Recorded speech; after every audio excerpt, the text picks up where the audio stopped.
y vi volar por en medio del cielo a otro ángel que tenía el Evangelio eterno para predicarlo a los moradores de la tierra, a toda nación, tribu, lengua y pueblo.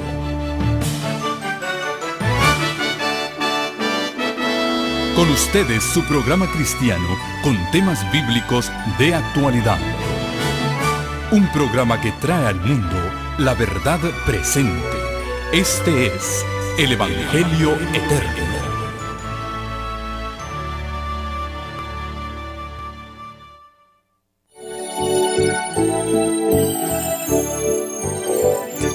Tiempos difíciles, miedo en el corazón y nuestra libertad terminará. Humíllate ante Dios, salvado del pecar. Sigue el camino fiel, despierta ya.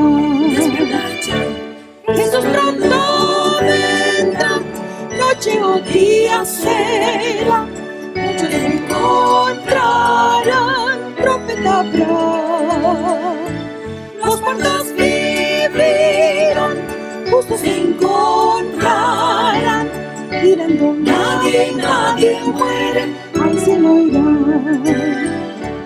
Muchos en su frialdad perderán su hogar. Escrito Dios dejó, abunda el mal. Estas señales son muy cerca del final, que pronto ya vendrá, trompeta habrá. Jesús pronto vendrá, noche o día será. Muchos se encontrarán, trompeta habrá. Los muertos vivirán, justos se encontrarán. Mirando nadie muere, al cielo irán. Problemas ya no habrá, feliz la eternidad. Al encontrarse allá, libre al fin. Levantados serán, dirán al mundo adiós, al cielo volarán, gloria será. Jesús pronto vendrá, noche o día será. Muchos se encontrarán, trompeta habrá.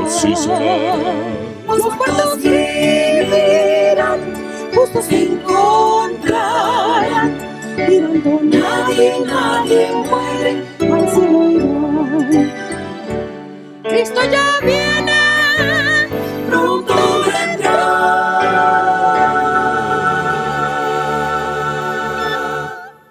Es un gozo saludarles nuevamente en esta noche, poder estar juntos para estudiar la palabra de nuestro Dios.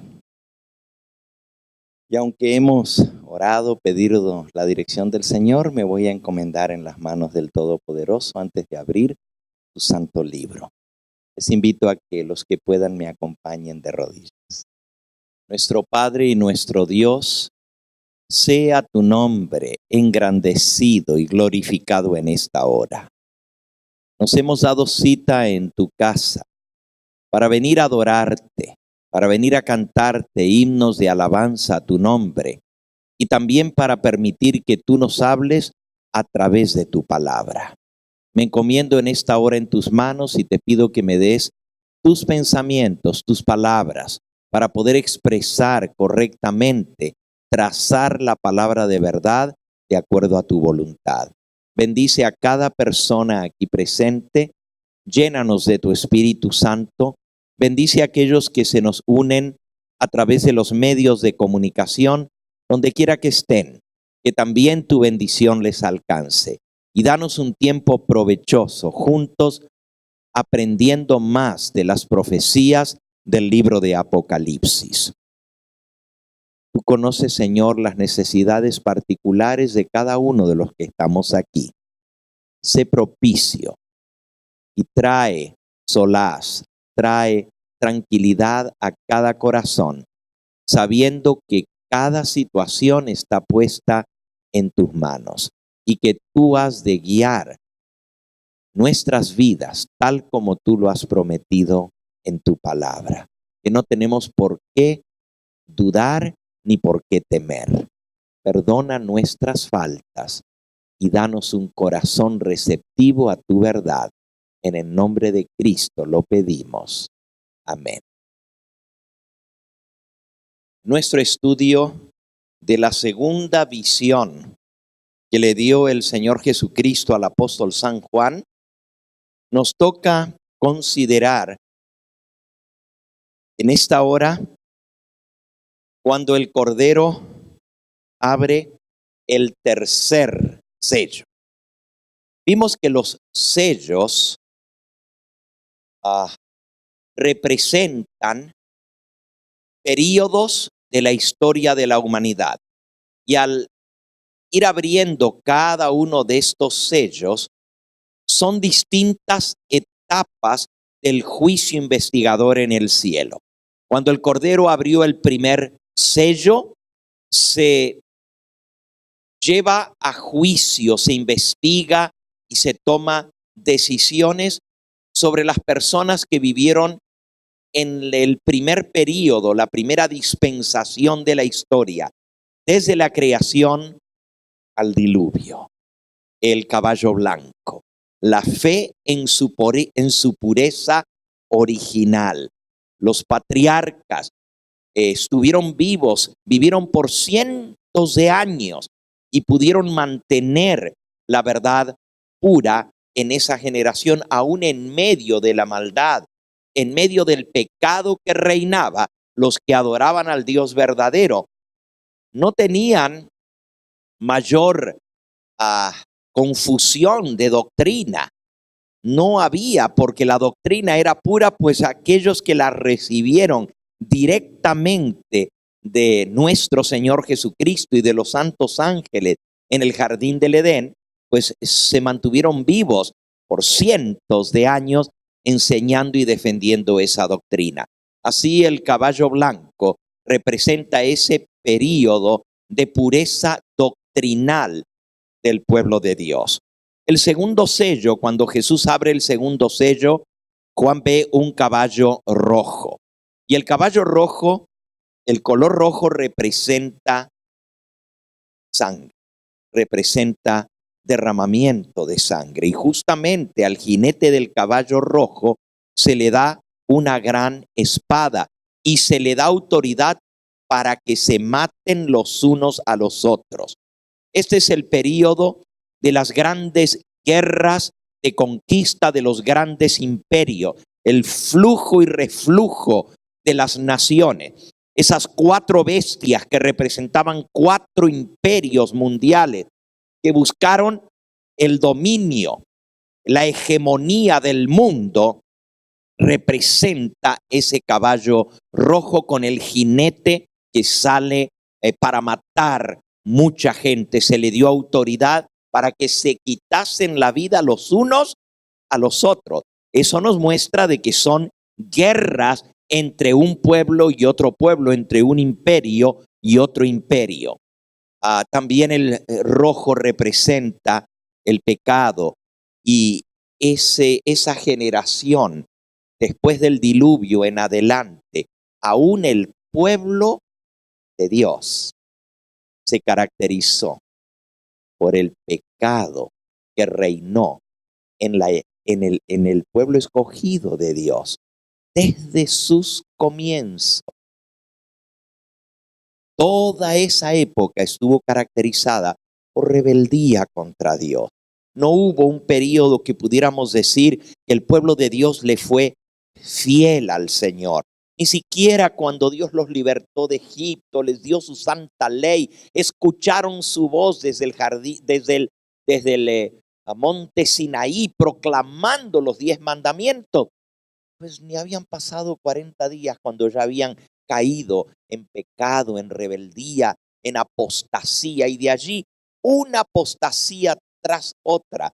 El Señor lo resume allí en su palabra en el libro de Deuteronomio, diciendo: 10 veces me habéis despertado a ira 10 veces os habéis levantado contra mí, porque los 40 años de peregrinación fue una rebeldía tras otra, una apostasía tras otra.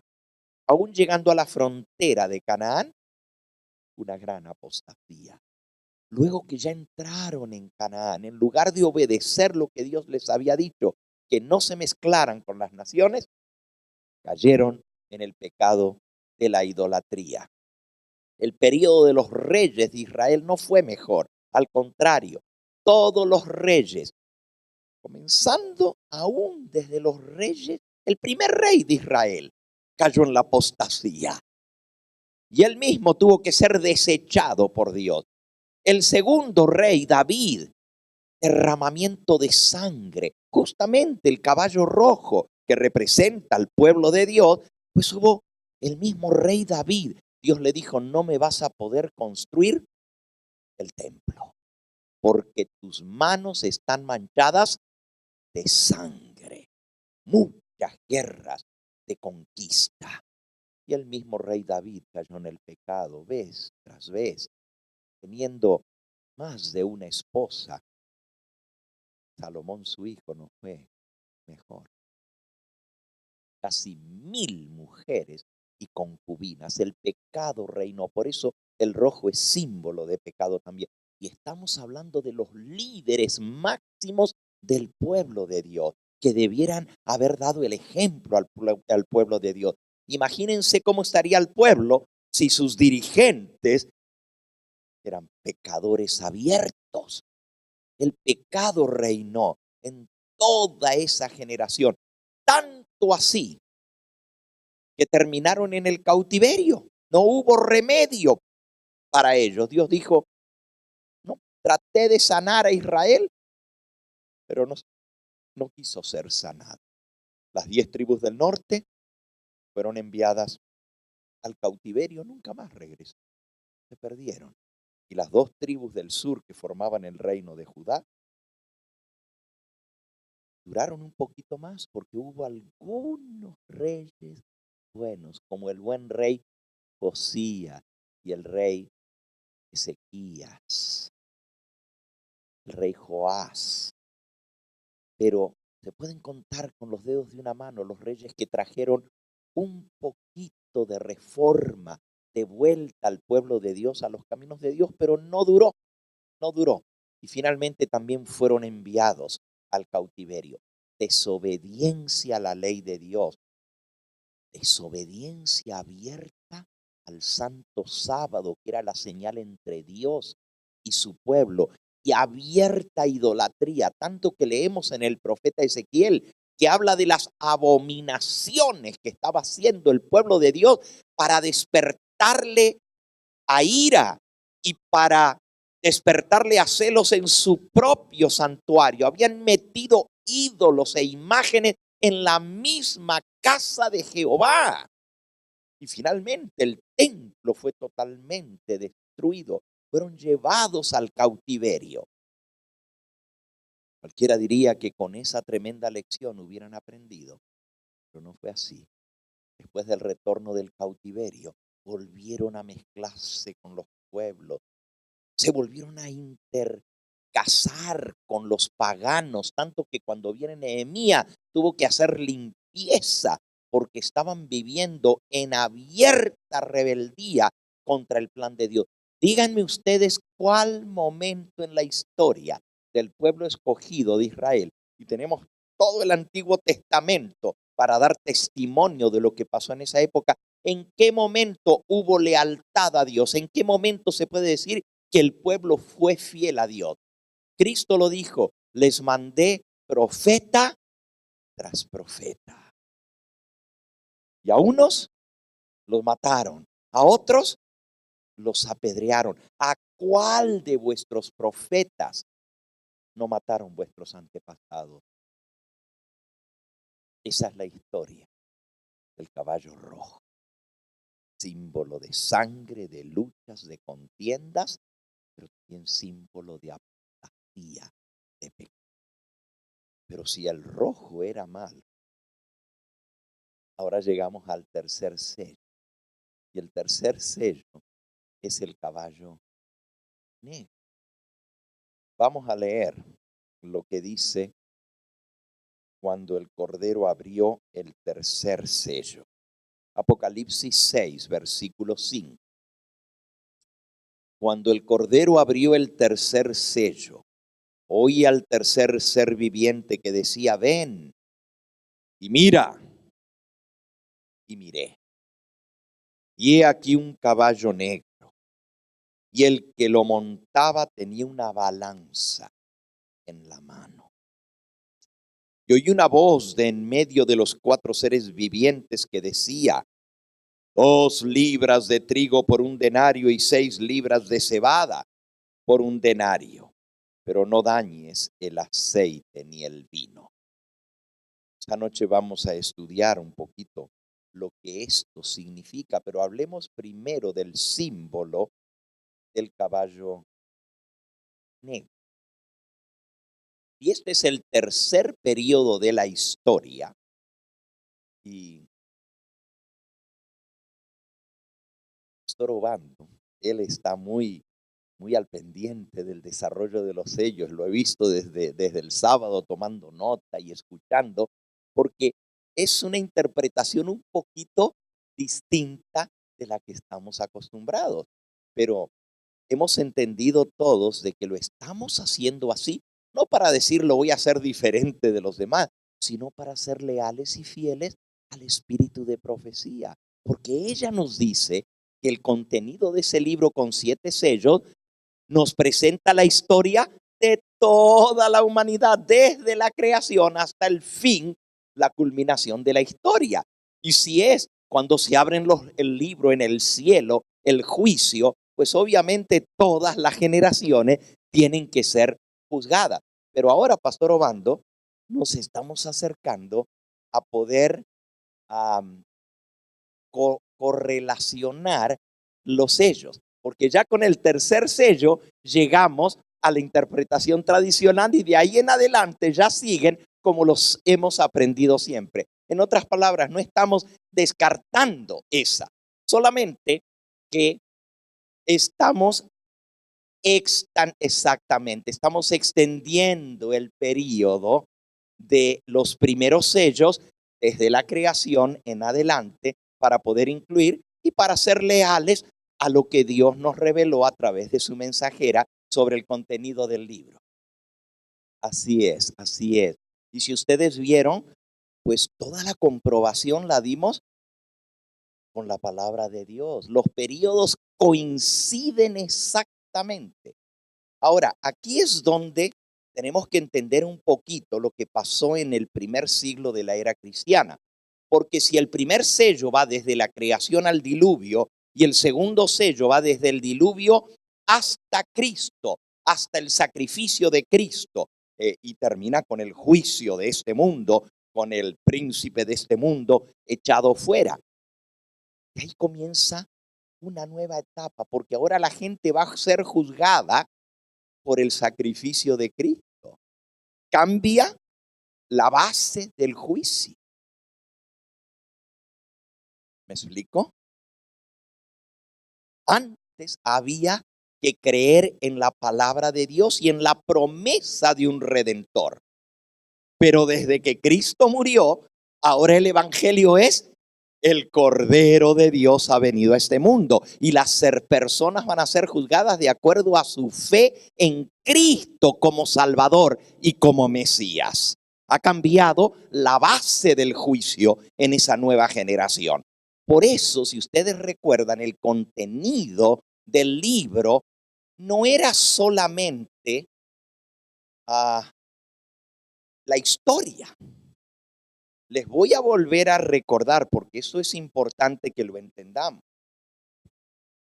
En la cita que nos ha servido como base para interpretar esto, que es la cita de Manuscritos Inéditos, volumen 20, páginas 197 y 198, en esa cita donde la mensajera del Señor, por revelación de Dios, nos da el contenido del libro, ella nos dice qué más contiene. No solamente es la historia de la humanidad. Dice, allí, en la mano del que estaba sentado en el trono, está el libro con 7 sellos, el rollo de la historia de toda la humanidad. Contiene las providencias de Dios, la historia profética de las naciones. Interesante, ¿verdad? Lo que ella dice. Porque la historia profética de las naciones está en el libro de Daniel, las 4 grandes bestias. Pero si nosotros comenzamos los sellos en el primer siglo de la era cristiana, ya pasó la historia profética de las naciones.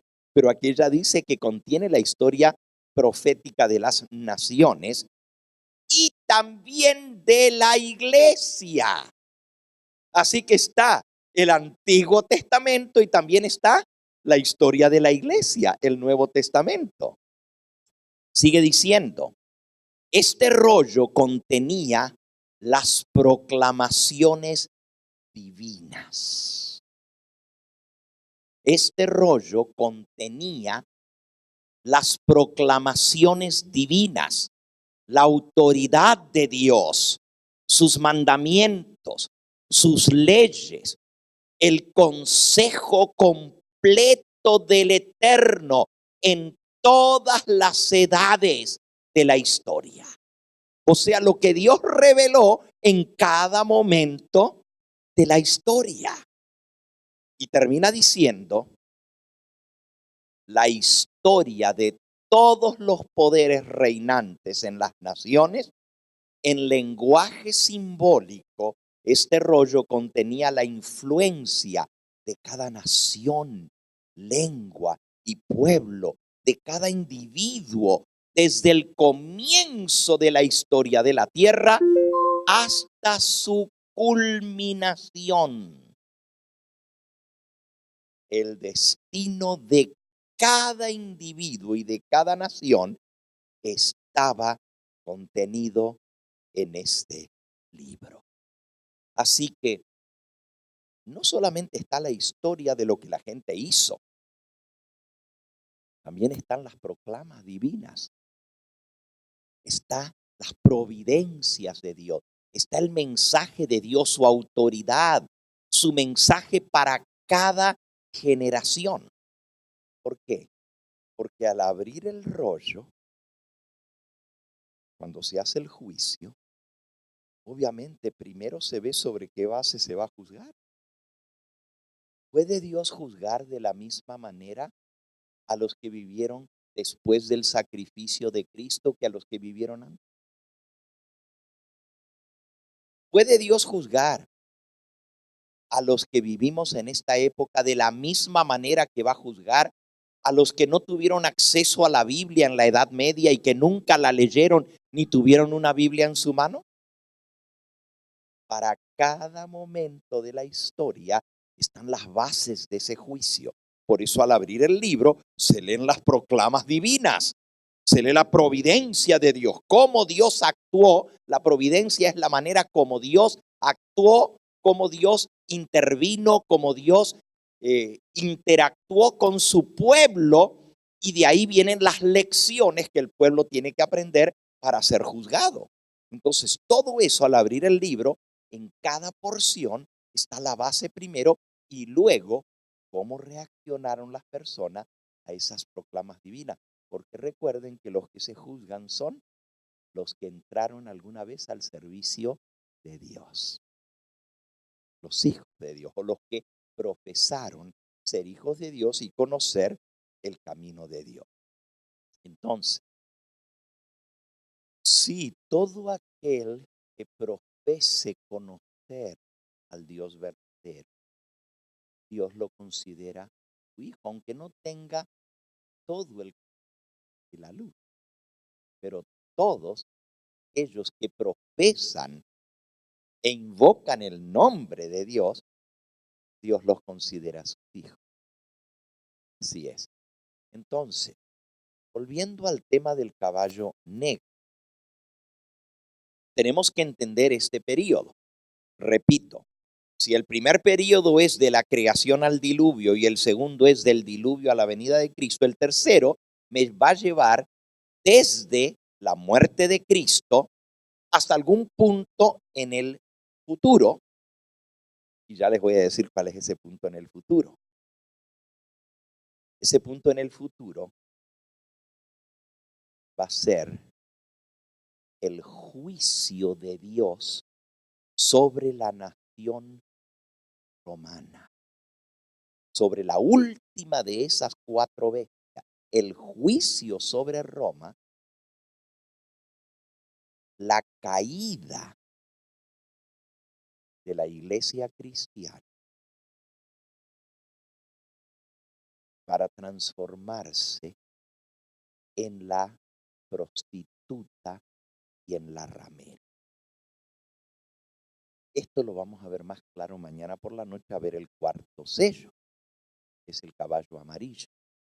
Pero solo a manera de referencia les digo, el tercer sello es el periodo que va desde Cristo hasta que se impone el papado en el mundo. O sea, hasta el año 538. Y ya les voy a explicar por qué pongo esa fecha, porque hay una profecía que lo señala. Y de ahí en adelante ya los sellos siguen paralelos a lo que nosotros conocemos. Y este abarca el periodo de lo que en la interpretación tradicional sería primero, segundo y tercer sello. Ahora, este tercer sello es el mismo periodo, pero nos lleva hasta el comienzo del cuarto sello, que sería el año 538, según la interpretación tradicional. Ahora, ¿por qué el caballo negro? Fíjense, en la interpretación tradicional, el caballo blanco se comienza con la era cristiana, los primeros 100 años de la iglesia. El segundo sello va del año 100 al año 303. Y el tercer sello va del 313 al 538. Es la época del compromiso, cuando el cristianismo se mezcla con el paganismo. Se nos ha enseñado que el primer siglo de la era cristiana, la iglesia estaba pura. No había doctrina falsa, porque los apóstoles estaban vivos y defendieron la verdad. Pero eso duró muy poquito tiempo. Vean, el periodo de Cristo, cuando Él estuvo en esta tierra, fueron 3 años y medio. Él enseñó. Obviamente Él enseñó la verdad. Pero ¿cuántos la entendieron? Ni sus propios apóstoles la entendieron en su totalidad. Todavía después de su resurrección, le estaban preguntando, ¿vas a restaurar el reino a Israel en estos días? Se necesitó que viniera el Espíritu Santo para que comprendieran la verdad. Y ellos salieron a proclamar el evangelio. Y sí, fue un evangelio puro. Pero vean lo que sucedió. Recuerden que el negro representa corrupción. El negro representa apostasía. Así como el rojo representa pecado, el negro representa apostasía, tinieblas espirituales. Eso es lo que representa el color negro, tinieblas espirituales.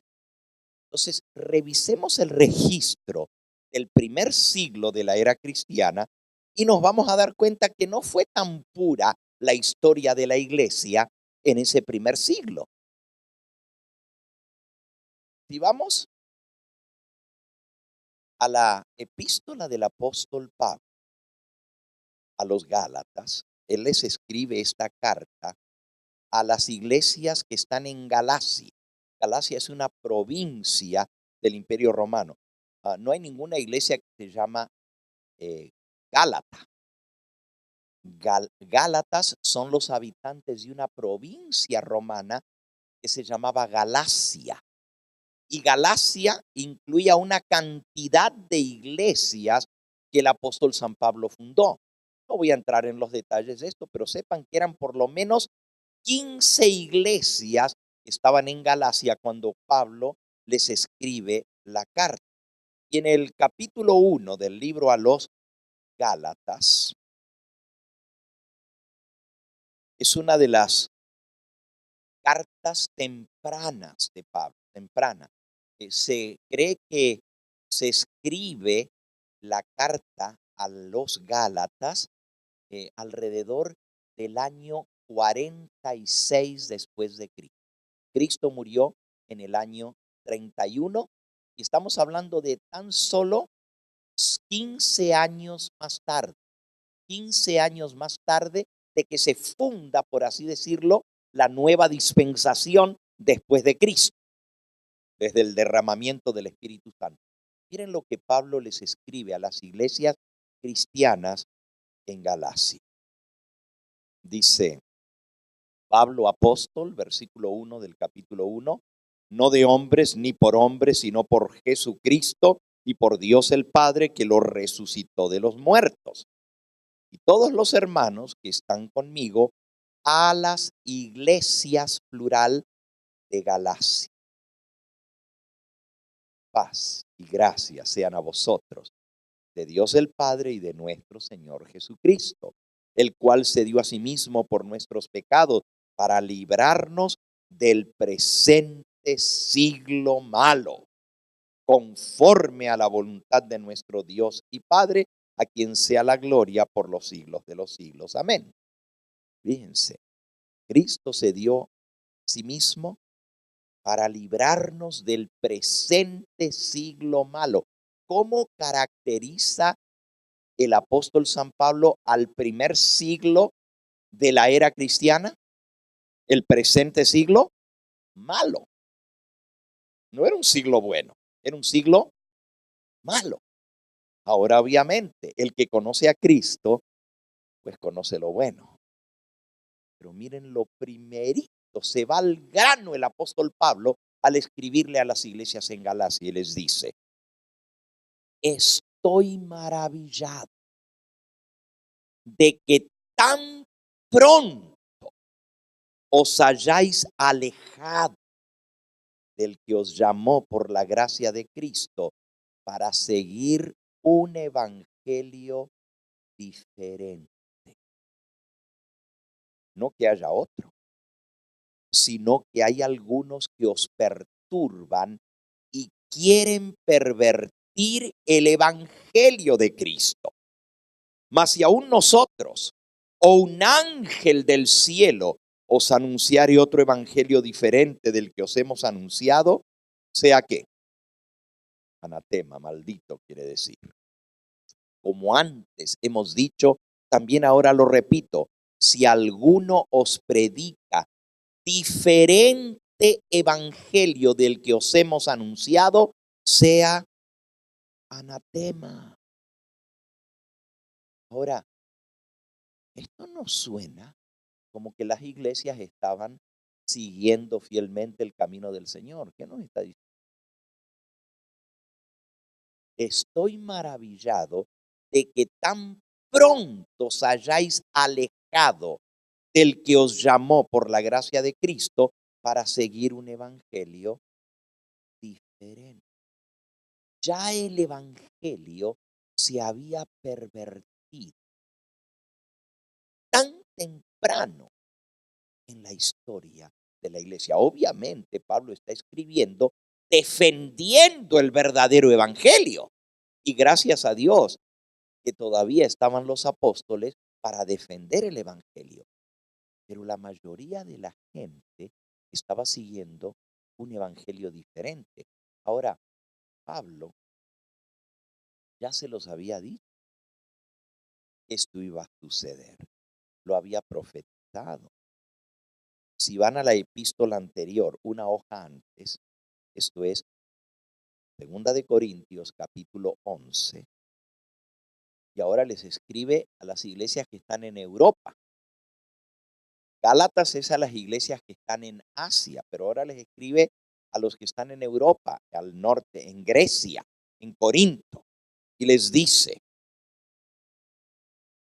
Segunda de Corintios 11, versículo 1 en adelante, dice, ojalá me toleraseis un poco de locura. Sí, tolerad, porque os celo con celo de Dios, pues os he desposado con un solo esposo para presentaros como una virgen pura a Cristo. Pero temo que como la serpiente con su astucia engañó a Eva, vuestros sentidos sean de alguna manera extraviados de la sincera fidelidad a Cristo. Porque si viene alguno predicando a otro Jesús, el que os hemos predicado, o si recibís otro espíritu que el que habéis recibido, u otro evangelio que el que habéis aceptado, bien que lo toleráis. Me temo ustedes que si vienen enseñándole un evangelio diferente, lo van a aceptar. Y si vienen enseñándoles un Jesús diferente, lo van a creer. Me temo. Pero no tuvo mucho que esperar. Al contrario, ya en la próxima página, es la carta a los Gálatas, les dice, estoy asombrado que tan pronto os hayáis alejado del verdadero evangelio para seguir un evangelio diferente. El miedo que él tenía se hizo realidad. Ahora, si esto fuera lo único, miren lo que les voy a decir. No hay un solo libro del Nuevo Testamento.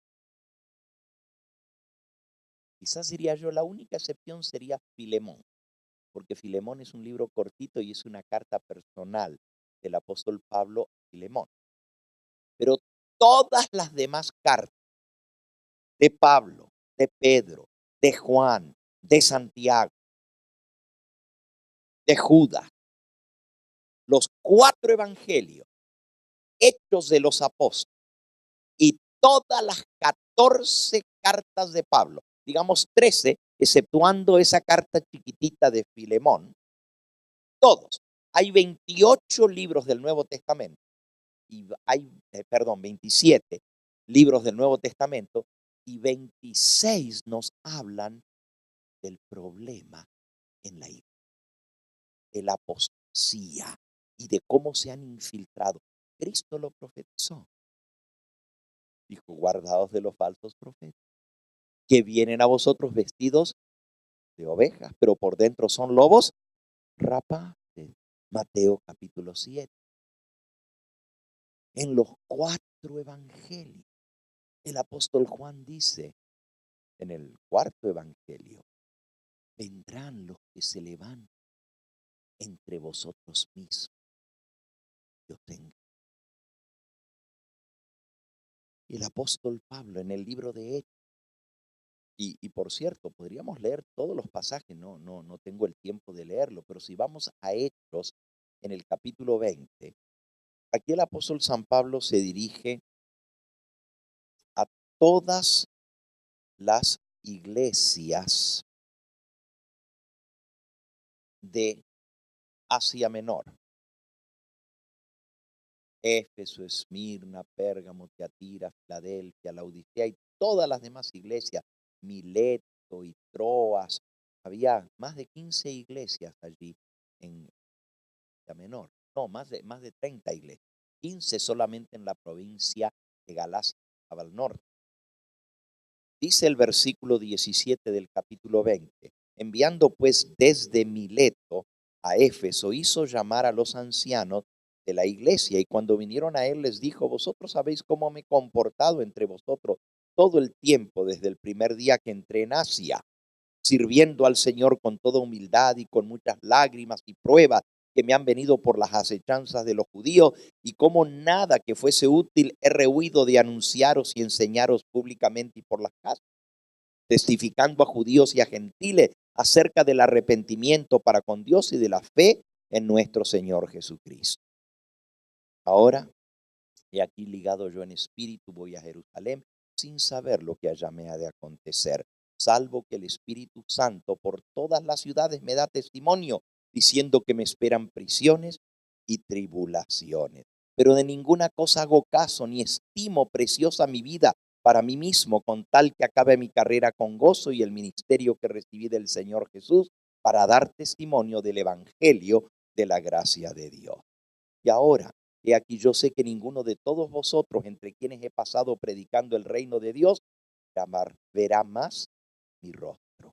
Por tanto, yo os protesto en el día de hoy que estoy limpio de la sangre de todos, porque no he rehuido anunciaros todo el consejo de Dios. El versículo 28 y 29 tiene la amonestación que les da a todos los dirigentes de las iglesias en Asia, a los ancianos. Dice, por tanto, versículo 28, mirad por vosotros y por todo el rebaño en que el Espíritu Santo se ha puesto por obispo para apacentar la iglesia del Señor, la cual él ganó por su propia sangre.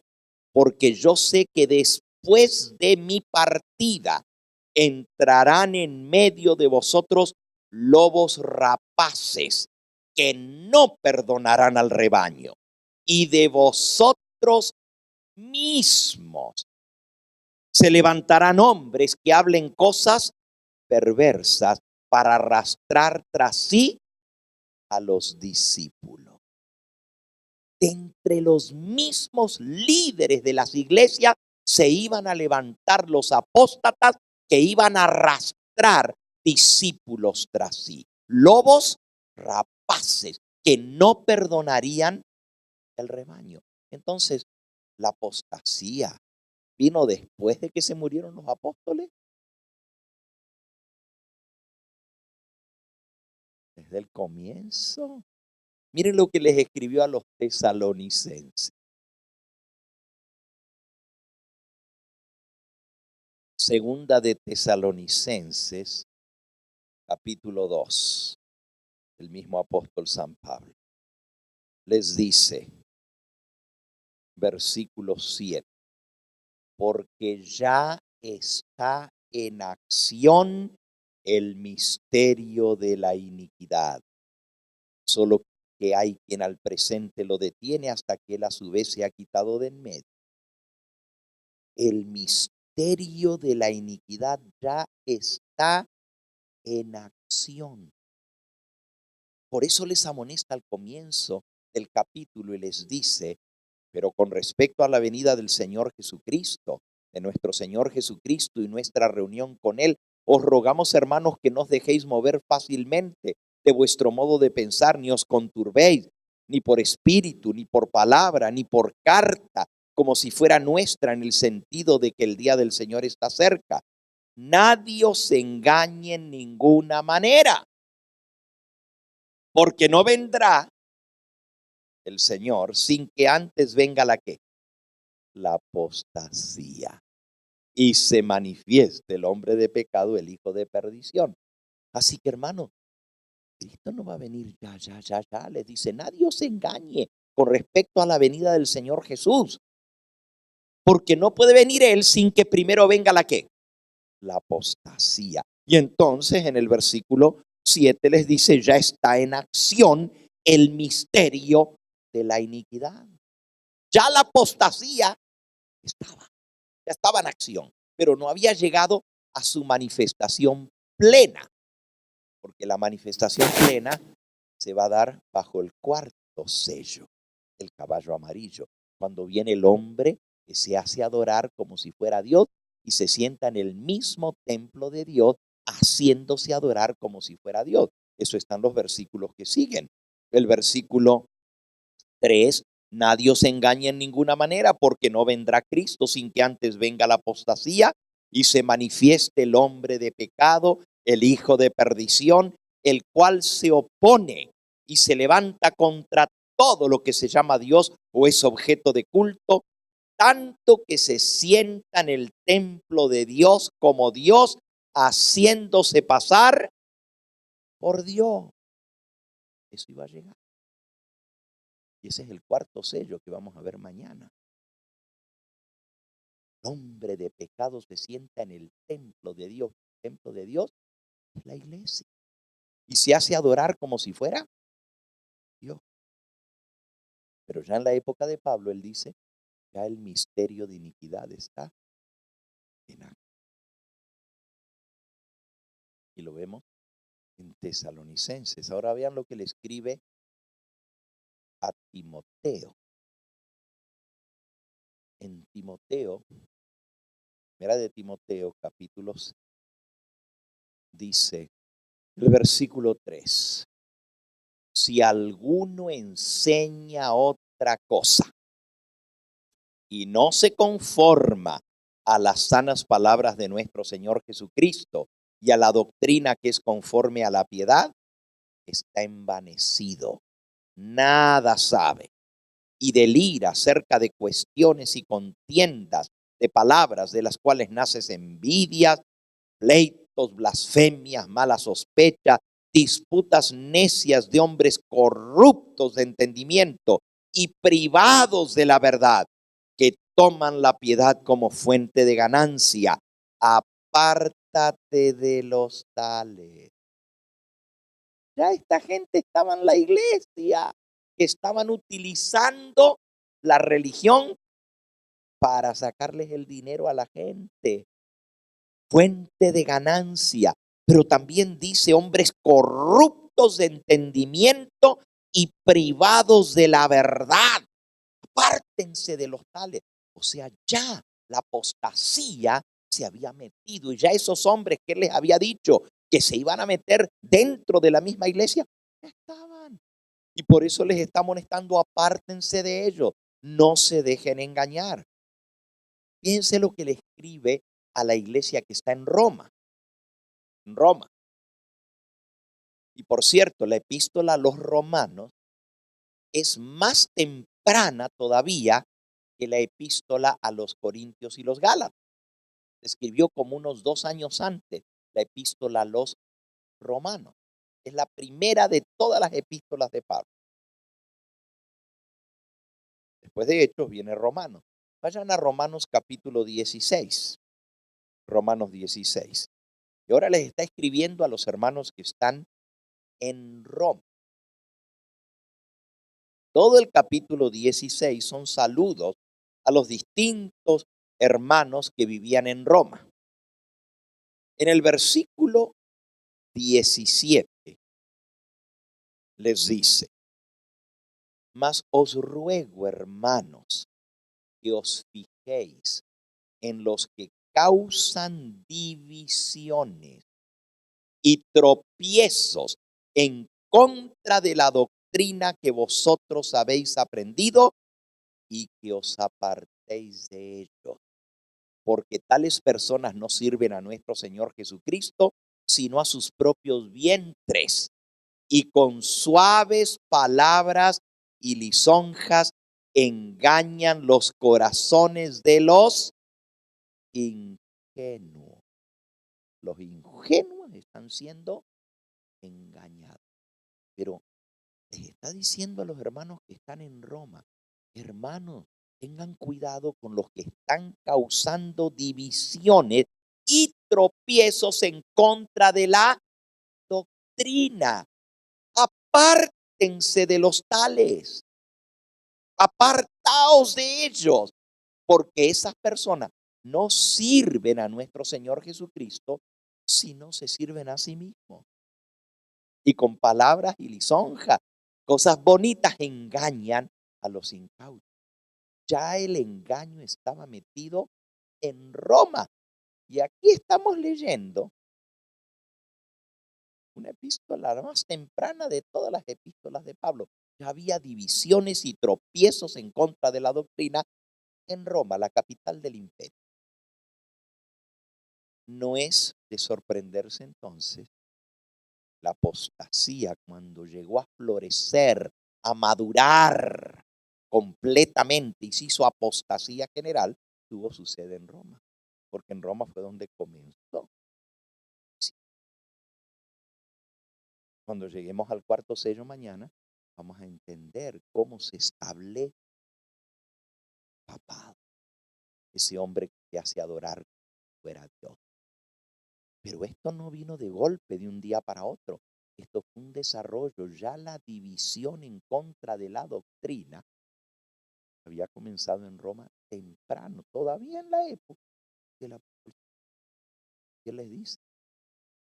Tengan cuidado con los que andan enseñando una doctrina diferente. Están metiendo tropiezos con la doctrina. Podríamos seguir leyendo un pasaje tras otro que nos muestran que el primer siglo de la era cristiana no es tal cual como nosotros hemos pensado, ¿no? Un siglo donde todo era puro y donde la iglesia cristiana no tenía ningún problema. No, ya los problemas existían en esa época. Van a seguir poniéndose cada vez más graves hasta que va a llegar a una apostasía tal. Ahora, el caballo negro, usted dice, el caballo negro es niebla, el caballo negro es apostasía. Que no había luz. El evangelio siempre existió desde el jardín del Edén, el evangelio. Pero a lo largo de la historia el hombre se ha corrompido. Pero en los primeros siglos del cristianismo fue muy poco el tiempo que la iglesia cristiana se mantuvo leal a las enseñanzas de Cristo. Yo recuerdo un maestro que tuve cuando estudié historia eclesiástica en la Universidad de Andhra. Este maestro, una persona muy estudiada en historia, un doctorado en historia, también un doctorado en teología. Su apellido es conocido porque es hijo de un pastor muy querido, el pastor Maxwell, el autor de las bellas historias de la Biblia, los 10 volúmenes. El papá de este profesor mío era el que escribió los 10 volúmenes de las bellas historias de la Biblia y escribió también el libro Las hermosas enseñanzas de la Biblia. Pues este pastor Maxwell fue mi maestro, Mervyn Maxwell, es el que escribió el libro sobre Daniel y sobre Apocalipsis, muy conocido, ¿verdad? Dios revela el futuro, las profecías de Daniel y las profecías de Apocalipsis. Fue mi maestro en la Universidad de Andrews. Y una de las cosas que yo recuerdo que él nos enfatizaba, y una frase que nos hizo aprender de memoria, te la voy a decir primero en inglés, porque él hablaba inglés, y así me la aprendí yo, y después se las traduzco al español. Él decía, the speed in which the early church toboggan into apostasy takes one's breath away. ¿No lo entendieron? Ahora se lo digo. La velocidad con que la iglesia temprana, la iglesia primitiva, early church, la rapidez, la velocidad con que la iglesia apostólica, la iglesia primitiva, toboggan quiere decir se deslizó como si fueran un tobogán. Ustedes saben, cómo es el tobogán. Los niños se suben allá arriba y una vez que se tiran, no hay quien los frene hasta que llegan hasta abajo. Es un tobogán, se los lleva. Así la iglesia cristiana cayó en el tobogán de la apostasía. Y dice, speed, la velocidad, in which the early church, en la cual la iglesia primitiva cayó en el tobogán de la apostasía, take one's breath away. Te deja abierto, te deja sin respiración de tan rápido que apostató la iglesia. Yo les podría hablar de todas las herejías que surgieron en el primer siglo de la era. Y lo sabemos porque los apóstoles lo dejaron escrito en sus epístolas. ¿Se sorprenderían ustedes que yo les diga que había facciones en la iglesia? Miren, vayan a 1 Corintios capítulo 3.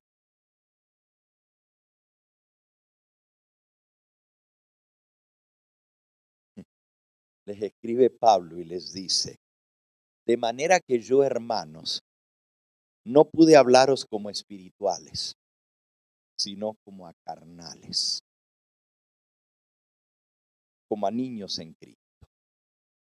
Os di a beber leche y no vianda, porque aún no erais capaces, ni sois capaces todavía, porque aún sois carnales. Pues hay entre vosotros, versículo 3, celos, contiendas y disensiones. ¿No sois carnales y andáis como hombres? Porque anda uno diciendo, versículo 4, yo ciertamente soy de Pablo, y el otro, yo soy de Apolos, y el otro, yo soy de Cefas. ¿No sois carnales? ¿Qué pues es Pablo y qué es Apolo? Servidores por medio de los cuales habéis creído. Esto según lo que a cada uno lo concedió Dios.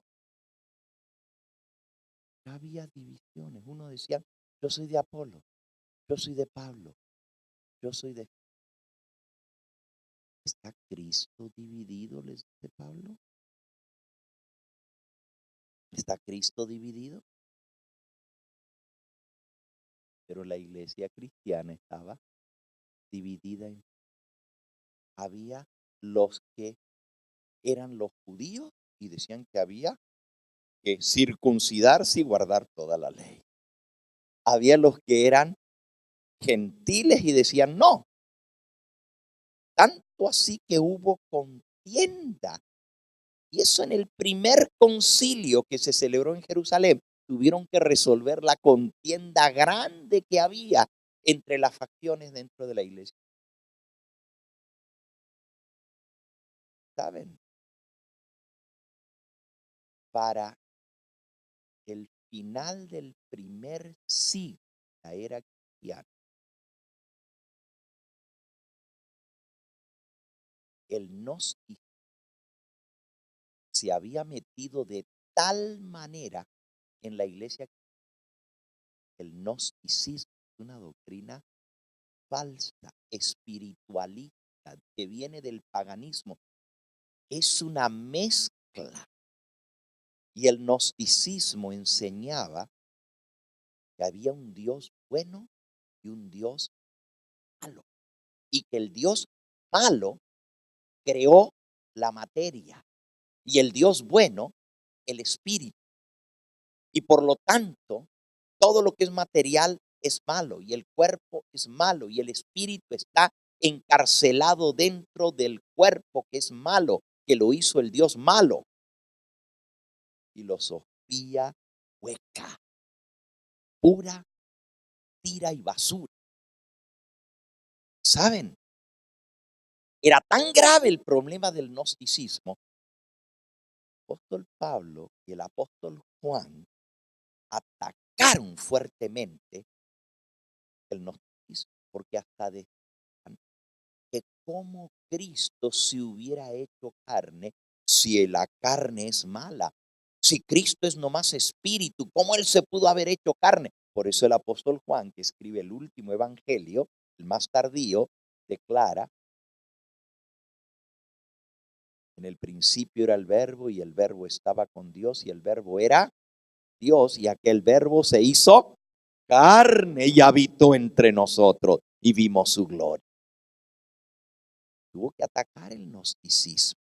Y fíjense lo que él escribió en Primera de Juan ahora. Primera de Juan, un poquito antes de Apocalipsis. En el capítulo 4 y el versículo 1. Amados, no creáis a todo espíritu, sino probad los espíritus para ver si son de Dios o no, porque muchos falsos profetas han salido por el mundo. En esto conoced el Espíritu de Dios.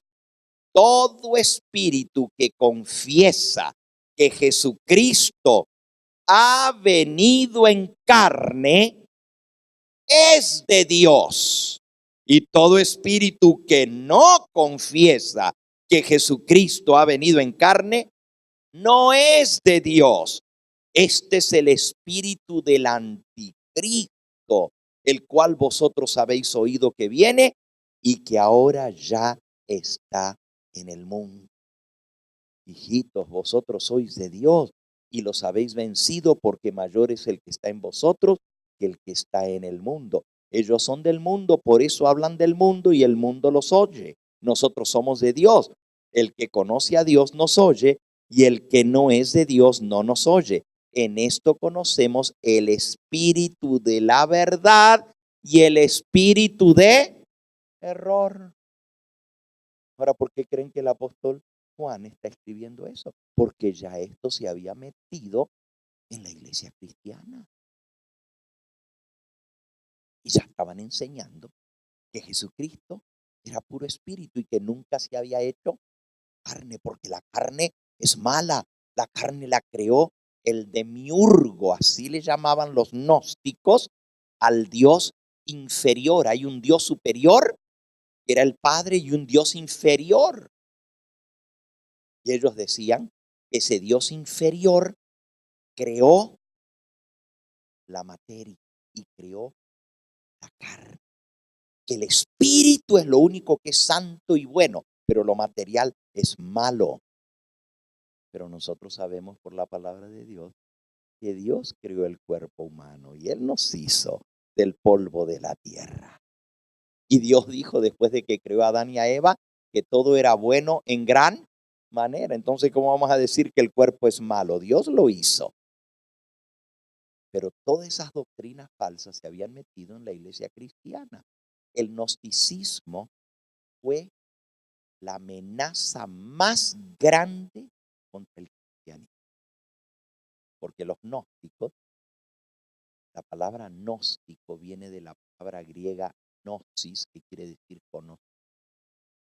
Y decían, nosotros tenemos el conocimiento verdadero.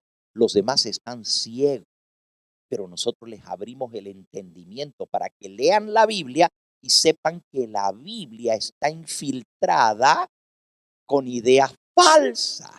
Eso decían los gnósticos, que la Biblia misma estaba infiltrada con ideas falsas y que había que leer la Biblia pero rechazar todo lo que no era del espíritu, todo lo que era de la carne. Hermanita, todo eso que iba a venir a corromper el cristianismo, esas ideas griegas, porque eso viene de los griegos, eran los filósofos griegos con sus ideas paganas y panteístas y espiritistas, que supuestamente se convirtieron al cristianismo, infiltraron la iglesia cristiana y comenzaron a enseñar el gnosticismo. ¿Saben cuán grande amenaza fue el gnosticismo? A principios del segundo siglo, y este es el periodo que estamos estudiando ahora, un historiador de la iglesia dice que a principios del segundo siglo, 2 de cada 3 cristianos que decían ser creyentes en Cristo eran no. 2 de cada 3, o sea, el mundo cristiano, porque el evangelio se regó, el evangelio de Cristo en el primer siglo, pero el gnosticismo, la mala cizaña, la mala hierba, se metió, fue sembrada por el diablo temprano. En el mismo tiempo que se sembró la buena semilla, el diablo sembró la mala semilla para que crecieran juntos. ¿Se acuerdan la parábola del Señor Jesús del trigo y la cizaña? Él lo dijo. Iban a crecer juntos el trigo y la cizaña. Entonces, el Hijo del Hombre sembró la buena semilla, pero el enemigo sembró la cizaña. Y eso viene desde los días de Cristo. Entonces, por eso se representa ese periodo de la iglesia cristiana como el caballo negro, porque la verdad tenía que luchar contra el error. y eventualmente el error se sobrepuso. Ustedes saben que la mala hierba crece más que la buena semilla. Se multiplicó el error y ya para el tercer y cuarto siglo el error llegó a ser tan generalizado que podemos decir que fue el caballo negro, tiniebla espiritual. Y por supuesto, este tercer sello nos lleva todo el periodo del emperador. Fíjense qué interesante. Primero, los cristianos eran perseguidos por los judíos. Les decían que eran una secta. Los querían exterminar. Los judíos eran los que perseguían a los cristianos. ¿Se acuerdan? El Saulo de Tarso, que tenía cartas para ir por todos los lugares buscando los que eran de ese camino de los cristianos y llevarlos a Jerusalén, enjuiciarlos y mandarlos a matar, como habían matado a Esteban, ¿verdad? El primer mártir cristiano. Y de allí dice Hechos capítulo 8, que se desató una terrible persecución en la iglesia y fueron esparcidos por todas partes los cristianos por la terrible persecución. La persecución comenzó con el mismo judaísmo y el cristianismo salió del judaísmo. Cristo era judío, los 12 apóstoles eran judíos, pero eran judíos que aceptaron al Mesías, a Jesús, y por haber aceptado la verdad fueron perseguidos por el mismo pueblo judío. Era el pueblo escogido de Dios. Ayer lo vimos, ¿verdad? A los suyos vino y los suyos no le recibieron. Entonces, después de la persecución judía, comienza la persecución del Imperio Romano. Y los cristianos fueron perseguidos atrozmente por el Imperio Romano. Pero eso no fue lo que más destruyó la iglesia. No fue al contrario. La persecución más bien hizo que miles aceptaran el Evangelio de Cristo. Lo que destruyó la iglesia terminó transformándose en el caballo negro. Fue la infiltración de las doctrinas falsas. Y esto llegó a su apogeo en la época del emperador. Miren, todos los emperadores, desde Augusto César, el primer emperador romano, por cierto, fue el mismo emperador que dio la orden de empadronarse y que José y María tuvieron que ir a Belén a empadronarse. Ese fue Augusto César. Después de Augusto César vino Tiberio César, que fue bajo quien murió Cristo cuando él murió. Y de ahí en adelante, todos los emperadores romanos eran paganos. El cristianismo comenzó a regarse, pero el paganismo, que era la religión oficial del Imperio Romano, veía el cristianismo como una amenaza. Están convirtiendo a mucha gente que eran paganos y están dejando los ídolos. Y primero les llamaban a los cristianos ateos. Vean qué cosa, qué paradoja tan grande, ¿verdad? Nosotros hoy en día decimos que los ateos son los que no creen en Dios, y es cierto. Pero los cristianos fueron los primeros que fueron acusados de ser ateos. ¿Saben por qué? Porque no creían en los dioses romanos. No, pues si no creen en Júpiter, y no creen en Saturno, y no creen en Neptuno, y no creen en la diosa Afrodita, la diosa del amor, no creen en los dioses, son ateos, decían. Los acusaban de ser ateos y los perseguían. Pero después de una terrible persecución, el último emperador que persiguió a los cristianos se llamó Diocleciano.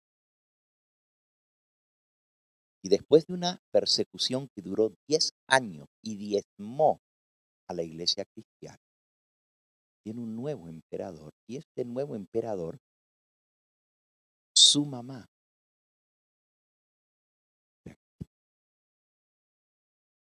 Y la mamá de ese emperador se llamaba Magdalena. Y Magdalena le había tratado de enseñar a su hijo los principios del cristianismo, pero no lo logró. Su hijo llegó a ser emperador y ser emperador tenía que ser emperador romano, si no, no hubiera llegado al poder. Pero tan pronto como subió al poder, él tenía afinidad con el cristianismo por su madre y mandó a parar la persecución. Dijo, no se persigue más a los... Mírense, su madre era cristiana. Y dio la orden de parar la persecución. El decreto que dio este emperador en el segundo año de su reinado. El primer año, él llegó al trono del Imperio Romano en el año 312. Y en el año 313, es más, ni fue un año, porque él llegó al imperio en el mes de octubre. Y ya para febrero del 313, o sea, 4 meses más tarde, dio el edicto de tolerancia religiosa. En el Imperio Romano se toleran todas las religiones.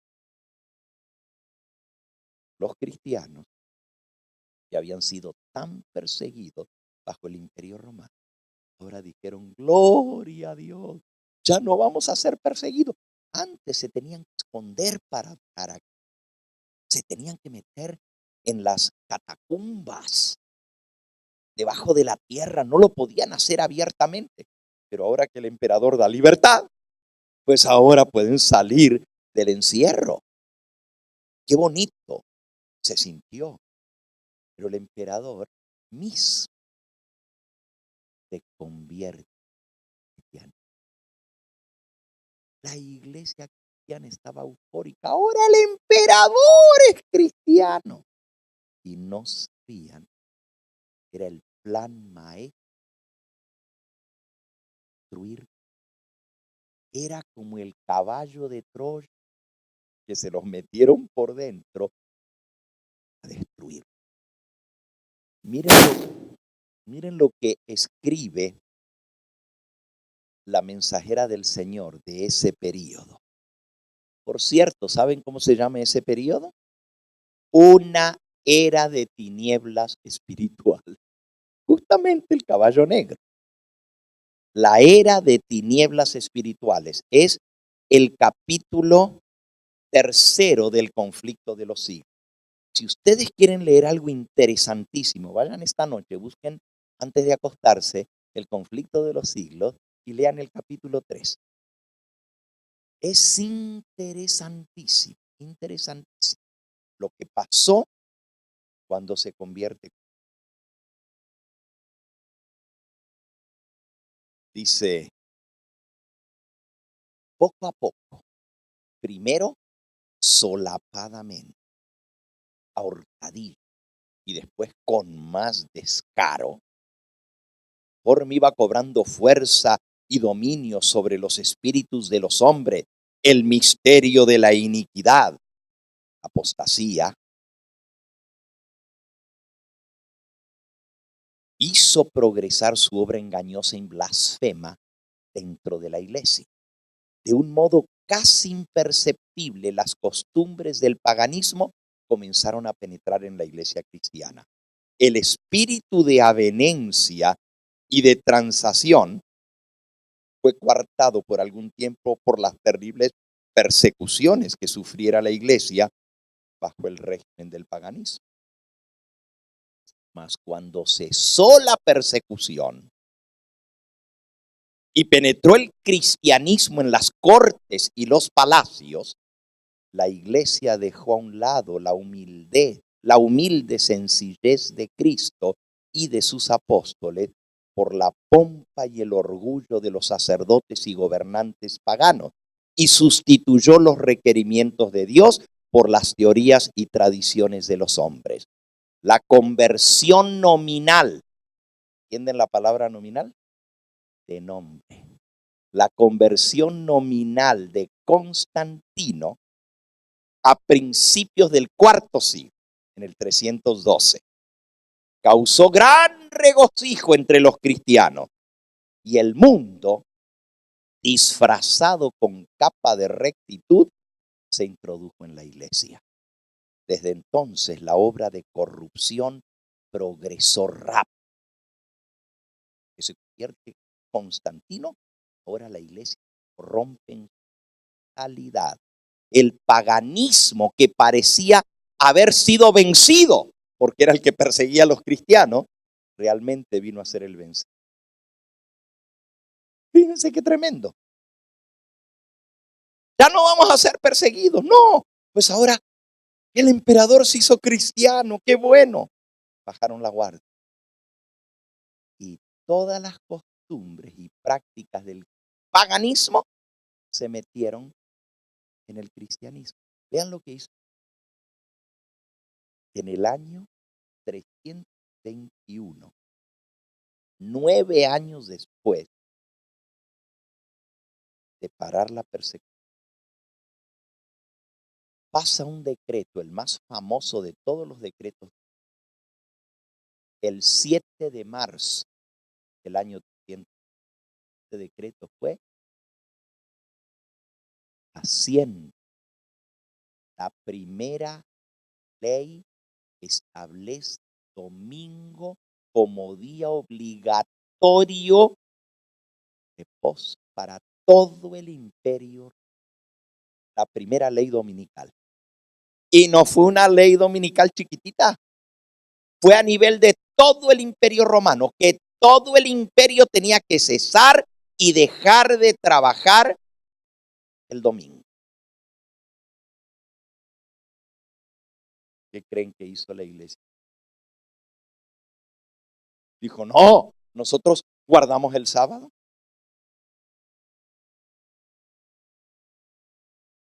Unos poquitos se mantuvieron, pero la mayoría, los líderes de la iglesia cristiana, como se habían congraciado con Constantino, porque ahora el emperador se había hecho cristiano, pero no dejó su pompa, no dejó su corona, no dejó su vestido real, no dejó de ser el soberbio Constantino, y no dejó las imágenes. Las imágenes se metieron en las iglesias, solo que ahora le pusieron nombres de los apóstoles y nombres de los hombres apreciados en el cristianismo. Las mismas imágenes paganas ahora se hicieron imágenes, y el día de reposo del paganismo llega a ser el día de reposo del cristianismo. ¿Saben lo que dijeron los líderes religiosos? Ya que el emperador se ha hecho cristiano y él quiere unificar todo el imperio. ¿Saben cómo los convenció Constantino? Esto está en la historia. Constantino les dijo a los líderes religiosos, y esto está en los anales del concilio de Nicea. Les dijo, el día en que el mundo pagano, todo el imperio romano, guarda, es el domingo. Ustedes los cristianos, el domingo es el día en que Cristo resucitó de los muertos. ¿Por qué no lo hacen un día de celebración en honor a Cristo, que resucitó en domingo? Muchos dijeron, pero el mandamiento dice sábado. Pero Constantino tenía una influencia tremenda y dijo, esto va a ayudar a que muchos paganos se hagan cristianos, porque el mismo día que ellos están acostumbrados a guardar, pues ahora lo van a dedicar a Cristo en lugar de dedicarlo al Dios Sol. Y los convenció. Y la iglesia aprueba el domingo en lugar de sábado. Y solo 20 años más tarde, la iglesia cristiana, en el concilio de la Odisea, pasa un decreto que ya dejen de guardar el sábado y que todas las celebraciones se hagan en domingo para la iglesia. Ese es el comienzo oficial del catolicismo. Todo eso en este periodo, tercer siglo, no terminó ni ese siglo. El próximo emperador, Teodosio el Grande, en el año 394, declara el paganismo fuera de ley, ilegal en todo el Imperio Romano. En menos de un siglo el imperio se hizo cristiano. Todo el Imperio Romano se hace cristiano y el paganismo es declarado outlaw, o sea, ilegal. El cristianismo es declarado la religión oficial del Imperio Romano. Dicto de Teodosio el Grande. El cristianismo, la religión oficial del Imperio Romano, en el año 394. ¿Y qué creen que pasó? El mismo siglo, a comienzos del siglo, los cristianos estaban siendo perseguidos por el paganismo. Pero ahora, al final del mismo siglo, la iglesia cristiana,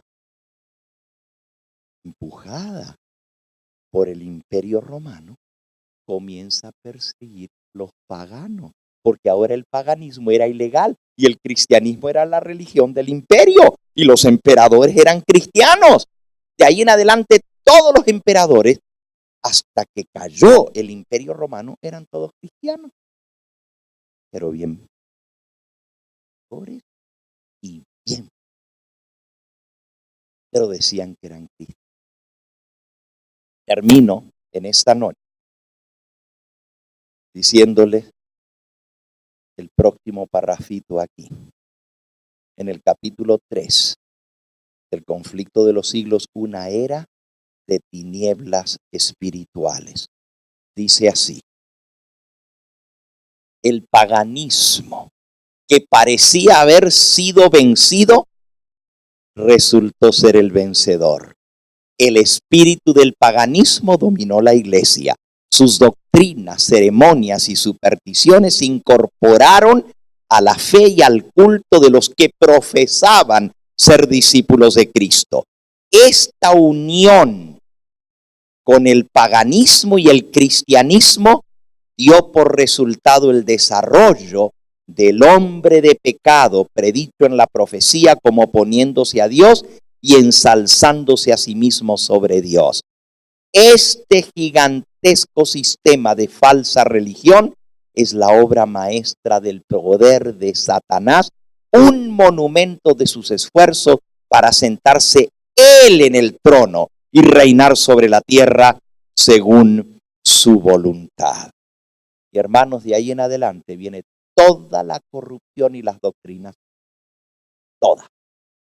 Se introduce la unión de la iglesia y el Estado. Se introduce el culto a las imágenes y reliquias. Se establece el domingo como día obligatorio de reposo. Se establece la doctrina de la inmortalidad del alma. Se establece la doctrina del infierno que se está quemando ahorita y del purgatorio. Todo eso son doctrinas falsas, se introducen en este periodo. Por eso es el caballo negro. Se introduce la invocación a los santos y la adoración a la Virgen María. Todo esto lo estoy leyendo aquí en el capítulo Una era de tinieblas espirituales. Se introduce la herejía del tormento eterno, página 63.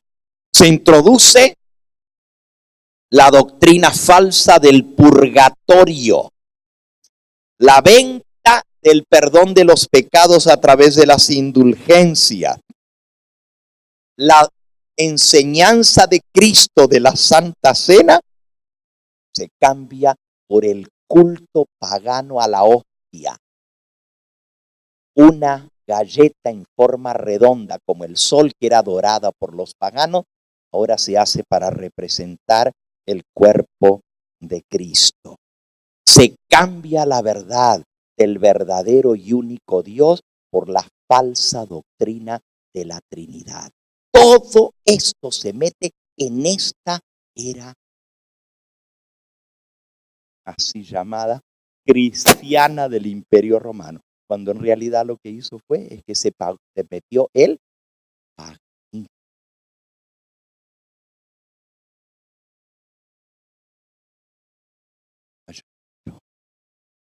Y miren la última partecita. Dice que se le dio una balanza. La balanza significa pesado fuiste en balanza y fuiste hallado falto. La balanza simboliza que el pueblo de Dios de esa época es hallado porque en lugar de defender la verdad de Cristo y los apóstoles, cayeron en el error, la idolatría y los engaños del paganismo. Y así se forma el falso sistema religioso del catolicismo.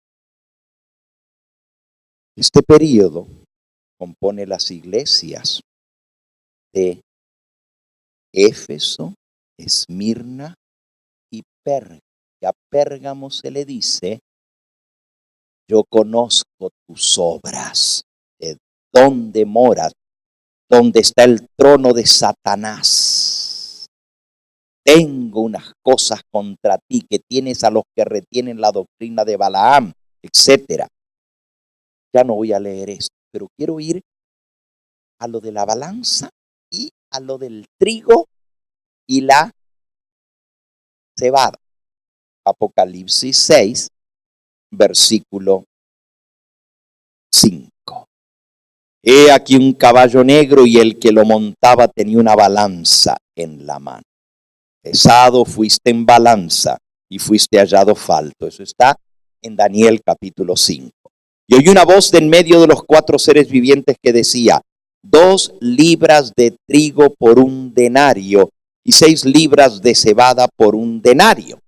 ¿Qué representa eso? Bueno, el trigo es con lo que se hace el pan.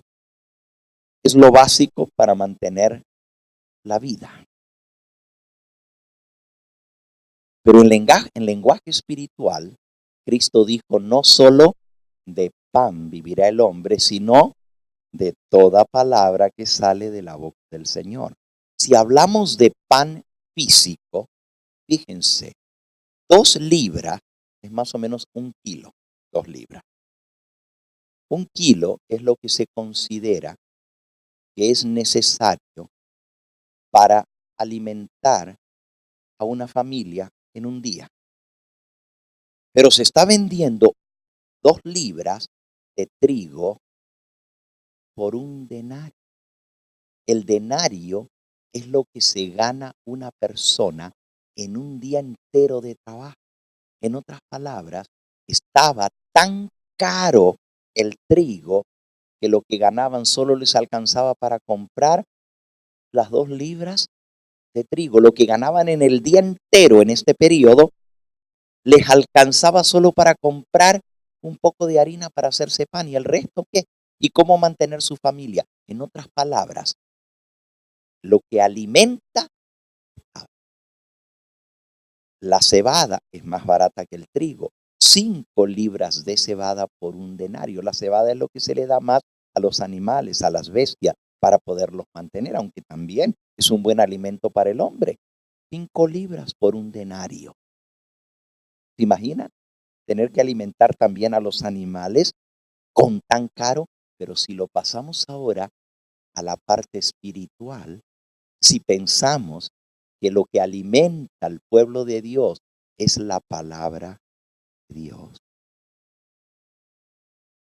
Y esta estaba escrita y bien cara en ese. ¿Quién tenía el acceso a la verdad y a la palabra de Dios? Muy pocos. ¿Por qué? Porque los dirigentes guiaron al pueblo a creer en las fábulas, en las supersticiones, en las enseñanzas de los hombres y no a poner su fe en Cristo y en su santa palabra. Pero luego dice, no dañes, ¿qué dos cosas? El aceite y el vino. Estos dos son símbolos del verdadero vino, símbolo de la copa de Cristo. Cuando hablamos de vino, no es vino fermentado. Y el aceite es el Espíritu Santo. Los que siguen al verdadero Hijo de Dios y a su palabra, esos no podían ser dañados ni aún por toda la apostasía. O sea, aún en medio de ese periodo de tinieblas espirituales, Dios tuvo a sus hijos fieles, que no se contaminaron con toda la podredumbre, la suciedad y el engaño de esa época. Esos fueron los mártires, fueron perseguidos. Bueno, hemos estudiado sobre el tercer sello. Mañana vamos a ver el caballo amarillo. Y les leo lo que dice sobre el caballo amarillo. Cuando abrió el Cordero el cuarto sello, versículo 7. Oí la voz del cuarto ser viviente que decía, ven y mira. Y miré y aquí un caballo amarillo y el que lo montaba tenía por nombre Muerte. Y el Hades le seguía. Y le fue dada potestad sobre la cuarta parte de la tierra para matar con espada, con hambre, con mortandad y con las fieras de la tierra. Mañana vamos a estudiar ese período y las personas que vivieron en ese período y cuál será la base para juzgarlas a ellas. Pobrecitos los que vivieron en el período del tercer sello, tinieblas espirituales. Pero sin embargo, el aceite y el vino no fue dañado. El verdadero pueblo de Dios no fue confundido.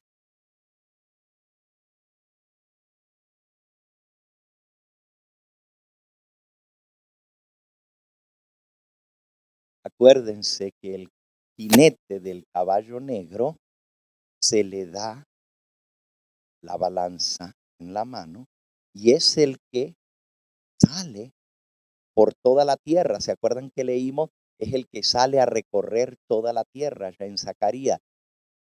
En el caso, por ejemplo, del segundo caballo, se le da la espada al del caballo rojo. Este es el que causa los estragos. En el cuarto sello, el que lo monta se llama la muerte. Entonces el tercero es el que causa toda esta tiniebla espiritual. Y a él es el que se le dice, no puedes dañar. Si el caballo negro es símbolo de tiniebla y símbolo de engaño, pues obviamente es el que está engañando. Dice, el que lo montaba tenía la balanza en la mano, o sea, no fue hallado falto. Este es el engaño de los líderes religiosos de esa época, guiados por Satanás. Y a ellos se les dice, no puedes dañar el aceite ni el vino. Eso significa que el verdadero pueblo de Dios y la palabra genuina de Dios no podía ser dañada. ¿Okay? Vamos a escuchar a nuestra hermanita Isabel con esta alabanza final y después de eso cantamos el himno y somos despedidos. Adelante, hermanita.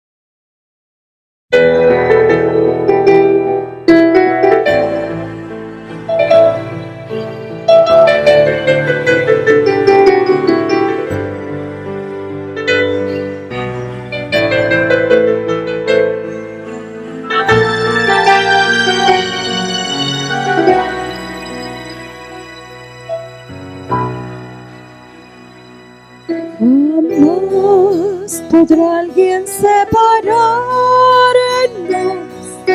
de Cristo nuestro Redentor, ni cosa alguna arrebatarnos el gozo de su tierno amor. Ni luchas, pruebas o dolores, ni amenaza su aflicción, ni aun este mundo y sus honores, su pompa, gloria y tentación. Con furia loca lo azotaron y así humillaron al Señor, y sin piedad atravesaron las manos de mi Salvador. A esos pies que caminaron para sanar y bendecir, horribles clavos traspasaron la suerte humana al compartir.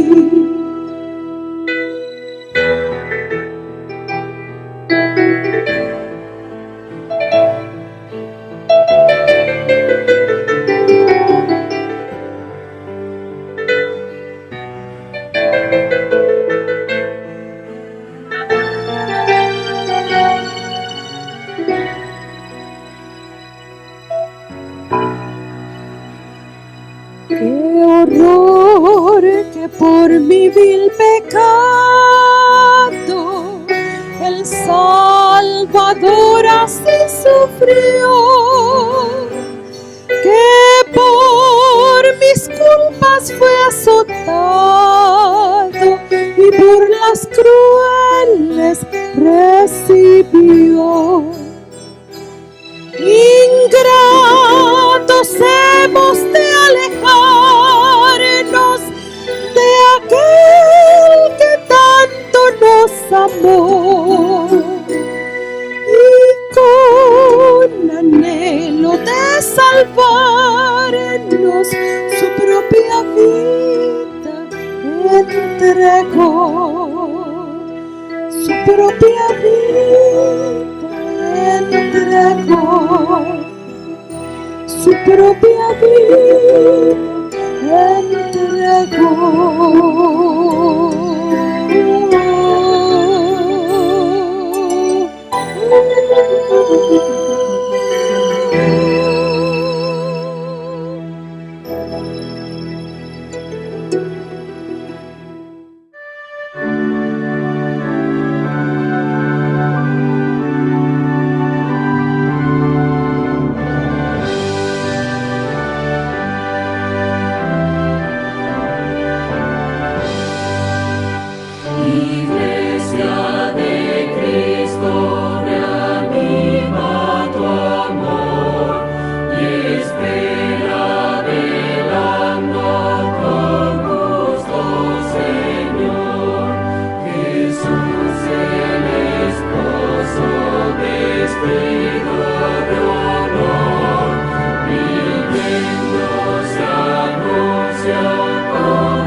Yeah.